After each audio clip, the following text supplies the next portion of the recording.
Ah, mas eu tenho que manter o grão com 14% de umidade. Ah, ok, mas 14% de umidade é realmente vantajoso?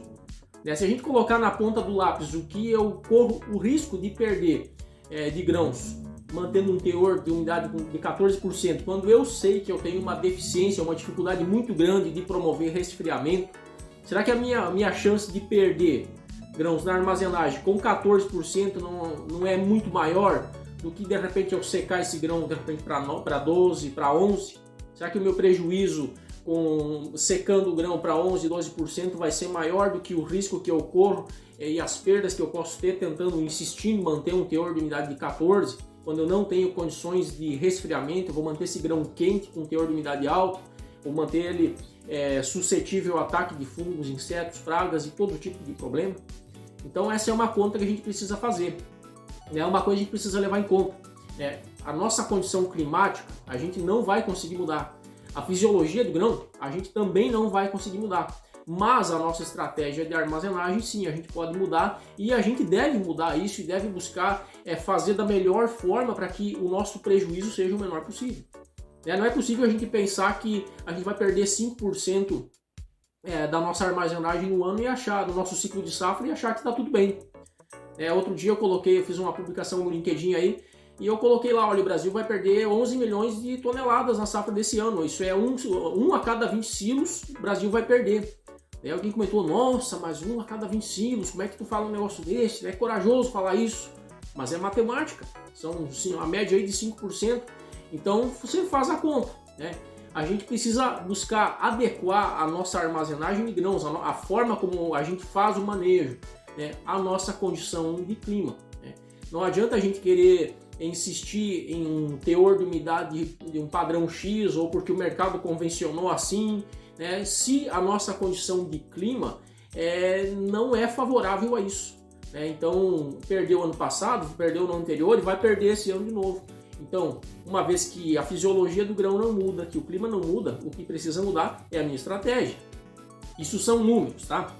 Ciclo da safra de 2016-2017, estado da Bahia, foi o estado que menos perdeu na armazenagem de grãos. O estado que mais perdeu foi o estado do Paraná.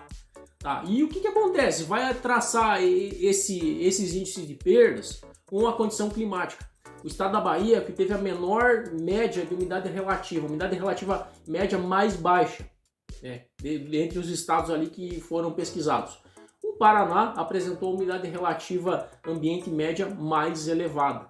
Então aí a gente vê a ligação que temos também conservação de grãos, perdas na armazenagem e clima. Então o que acontece? O pessoal da Bahia, muito provavelmente, eles secaram o grão com aeração, esse grão não saiu dos armazéns com 14%, muito provavelmente esse grão saiu dos armazéns lá com 11%, talvez até menos. Perderam peso do grão por secar? Perderam. Mas, ainda assim, os prejuízos que eles tiveram, com certeza, foram menores do que o pessoal do Paraná, que conseguiu aí, pela sua condição de clima, manter muito provavelmente os 14% de umidade, mas perderam em outra ponta com problemas com fungos, pragas, insetos e uma série de coisas. Então, isso é também um fato registrado, tá aí para você pesquisar, acessa na internet aí os estudos da Embrapa, aí, o INMET, e você pode fazer esses comparativos, pode cruzar esses dados e você vê que armazenagem de grãos, conservação de grãos, perda de grão e clima está diretamente ligado uma coisa com a outra. Então a gente precisa pensar armazenagem e conservação de grãos no Brasil, levando em clima a nossa característica de clima. Não adianta a gente pegar, por exemplo, uma literatura que foi escrita lá por um autor francês, que foi escrita por um autor americano, e a gente pegar aquela realidade, aquele contexto e querer aplicar na situação brasileira. A gente tem que levar em conta o seguinte: muitas vezes o americano lá está fazendo aeração, ele está fazendo ar, está resfriando o grão quando está caindo neve. Essa não é a realidade do Brasil. Então, para um americano conservar grão a 14%, a 17%, a 18%, ok, tranquilo, é fácil. Para o Brasil não é. Então a gente está suscetível, o nosso clima não é favorável a esse tipo de armazenagem.